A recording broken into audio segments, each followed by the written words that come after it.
During a blizzard, Grant Mazzy is on his way to work as a radio announcer in the small town of Pontypool when suddenly a woman slams her hand on his passenger window. He tries to call out to her, but she starts to walk away, muttering the same words over and over again. When he arrives at the station, he is greeted by Laurel-Ann, the technical assistant. He then tells Laurel-Ann to look up all the information she can on 911 calls. Grant goes inside his soundproof booth to start his radio show, and as he talks about himself, the producer, Sydney, arrives. A few minutes later, they accept a call from their helicopter reporter, Ken, who says he's currently above the clouds for storm watch and announces the current state of the blizzard. Moments later, they cover a news segment about the local police finding a drug operation. However, Grant suddenly adds unscripted commentary to the segment, much to Sydney's frustration. When he won't follow the script, the two get into an argument about what Grant should be saying. So Sydney clarifies that they only do news, weather, sports, and local spots, hence why he shouldn't go off track. But Grant argues that he's trying to trigger people with his reporting, saying that angry listeners are actually listening in and won't change the channel. However, Sydney still doesn't agree with his technique and bites his head off, but Laurel-Ann, who's a big fan of Grant, sides with him. They then start their call-in segment, and as they air the radio's phone number, Laurel-Ann gets news of a code 48. It's a hostage situation that Grant is more than eager to cover, but he ends up joking around with the information about it. Sydney tries to cut Grant's coverage, so she switches back to their helicopter reporter. Exasperated, Sydney goes inside the booth with Grant to lecture him, telling him that he should take his news cover seriously.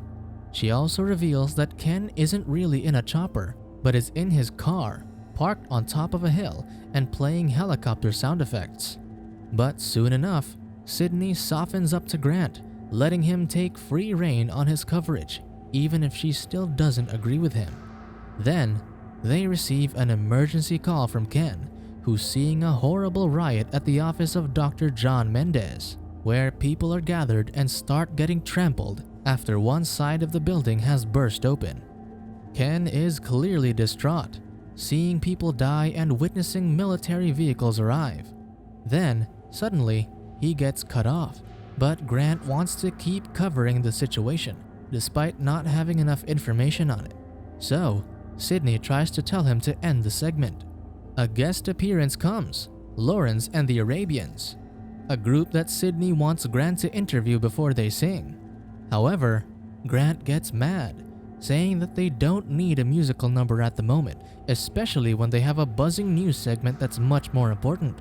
But Sydney talks him down, saying they need to find more solid information about the case before reporting it, so they need the diversion. While the group sings, Laurel-Ann and Sydney scramble to find someone who they can interview about the situation. Then suddenly, one of the singers, Faraj, starts to act weirdly, mumbling nonsense and repeating her words over and over again. Nonetheless, the group leaves, and Grant thinks that there's something weird going on, especially with the girl. Soon enough, they get a call from an eyewitness who isn't able to give a testimony when the line gets cut. They then try to continue the reporting, even without the witness, but they once again find themselves lacking in information. They update the situation, talking about how the perpetrators were babbling incoherently, and so far, 75 people have been reported dead. Suddenly, they get a big station calling for information, the BBC. Nigel, from the BBC, asks to confirm the ongoing incident, hearing that the police have set up barricades around Pontypool to prevent people from entering and leaving the area, and relates it to Pontypool's terrorist incidents. However, Sydney thinks that Nigel doesn't know what he's talking about because she hasn't heard anything about that. Because of that, Grant tries to deny the information that Nigel is telling. After the talk with Nigel, they get a distressed Ken back on the line, pleading for help because apparently he's in danger. He then details a gruesome scene of the people attacking others, saying they're biting people. Ken sees a teenager acting the same way as the other attackers, but he decides to check it out closer. Sydney tries to tell Grant to cut the call because she doesn't want to hear someone get killed live, although it turns out they don't need to do that. Unfortunately, when Ken checks out the situation, the call gets cut off by itself, sending an ear-piercing static and replaced by a French transmission. Laurel-Ann quickly translates the transmission, and Grant announces it on the radio.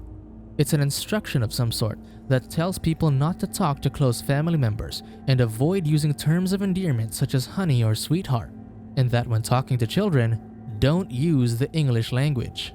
The transmission of the announcement then ends with it saying not to translate the message. Meanwhile, Sydney gets a call from one of their colleagues informing them that Pontypool is under quarantine and they need to stay inside wherever they are. Then all of a sudden, Ken calls back, sending an audio file to the station regarding the situation he checked out. They play an audio recording of the teenager that Ken saw critically injured, and it's the voice of a child saying, "Mommy, help me." Ken says that it sounds like a child is screaming inside his breath, much to his confusion. Sydney tells Grant that the BBC went live with news about a missing cat called Honey, which seems to be the last straw for Grant, thinking that everything is one big sick joke. While Sydney deals with Grant's sudden dismissal, Laurel-Ann plays pre-recorded audio on the radio about Honey, the missing cat. Grant doesn't want to go live anymore, wanting to leave the station to confirm the situation with his own eyes. Then, when Grant goes to the door, the blizzard prevents him from seeing any further, and Laurel-Ann pulls him back inside as a mob suddenly shows up, repeating Sydney's words. Sydney starts to freak out as people try to burst through their door, but Grant calms her down, saying he'll go back live. Grant then notices that Sydney accidentally cut her hand, so he tells Laurel-Ann to find a first aid kit and patch her up. While Laurel-Ann and Sydney talk, she starts to notice Laurel-Ann acting strange, talking incoherently and repeating certain words over and over again before walking away. Sydney follows her, but sees someone sneaking in the radio station through the window, who turns out to be Dr. John Mendez. John notices Laurel-Ann dazedly standing in a corner and tells Sydney not to say anything. Then, Sydney tries to see what's wrong with Laurel-Ann, but John stops her, saying they need to keep moving because soon Laurel-Ann will start following their voices. He sees the sound booth and urges Sydney that they need to stay inside it. Seconds later, they put John on air since he has a story to tell, but suddenly, a hysterical Laurel-Ann tries to go inside the sound booth, and John tells them that she's sick. Sydney tries to go to Laurel-Ann, but once again, John stops her, stating that they need to keep their voices contained in the sound booth so that Laurel-Ann might lose track of them. Then, soon enough, Laurel-Ann stops trying to get inside the booth through the door and starts banging herself on the glass window. Moments later, they get another call from Ken, who's still witnessing people acting strangely and chanting random things repeatedly. John then explains that it's a symptom of the disorder, and it isn't long before Ken starts talking strangely, making the doctor conclude that he's already been infected. As Grant and Sydney talk about their colleague, Laurel-Ann suddenly appears, her mouth bleeding. Grant notices that Laurel-Ann seems to be reading lips, which John finds interesting. John then reaches a hypothesis that the virus seems to spread through sounds, or specifically, words, and that certain words are infected. He also notices that the words themselves don't need to reach the ears, but they're still effective as long as the infected comprehend them. With the revelation, Grant and Sydney suddenly wonder whether they should even be on air or talking in general. So, John tells them to stop going live. Because of that, they all hide in the sound booth as the infected people finally burst through the radio station's door while Laurel-Ann's condition worsens.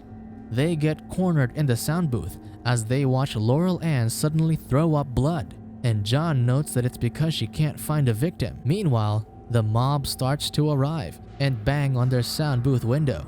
So, using the information they just learned, they start a broadcast to lure the mob outside to the station's loudspeaker. They record Grant saying, "Sydney Breyer is alive," then loops the audio. Then suddenly, John repeats the word breathe over and over again, making the other two realize that he's been infected. John starts to speak in Armenian, which helps alleviate his symptoms and makes him realize that only the English language is infected. However, it's already too late for John, so Grant and Sydney leave him in the sound booth to hide somewhere else, all while agreeing to speak in French. In the kitchen, Faraj jumps Sydney, so Grant comes to the rescue and kills the girl.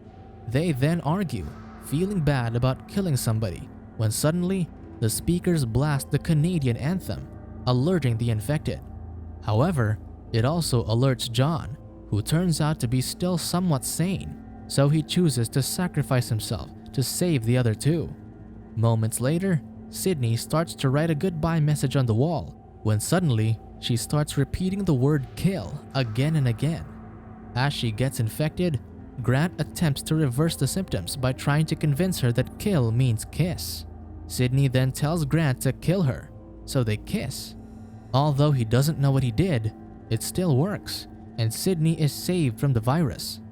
After having an epiphany, Grant insists that they must go back on air to help the infected, hopefully landing on the correct conclusion about how to counter the virus. Although Sydney doesn't want to risk it and just wants to hide away, Grant manages to convince her. He then goes back to the sound booth and begins a broadcast where he just starts talking in confusing phrases and non-contradicting words, repeating the kill is kiss phrase that he used on Sydney. Sydney is still doubtful, thinking that the plan won't work, but she soon warms up to the idea and helps Grant with his plan. Meanwhile, military men are making a ruckus outside, telling Sydney to stop the broadcast and pointing out that Grant seems to have been infected as well. But Sydney doesn't listen and lets Grant continue, not believing that he's caught the virus, even though he already starts becoming incoherent. Grant misses the point of what he's doing, but Sydney tries to get him back on track. Outside, they hear the military men killing the infected, but Grant shouts for them to stop. Then, when he hears the noises suddenly stop, he talks to the military men through the broadcast, telling them that they're killing innocent people. Grant continues speaking, trying to counter the virus until they finish the live broadcast as the military men start counting down from 10. Once everything calms down, a radio station broadcasts how Grant's plan worked, and while some people slowly get their sanity back, others from different places start to get infected. Meanwhile, Grant and Sydney survive the virus, speaking English while making sure to maintain their improvisational roleplay. Subscribe to watch more videos like this. Turn on notifications. And leave a like, it really helps the channel out. Thank you for watching.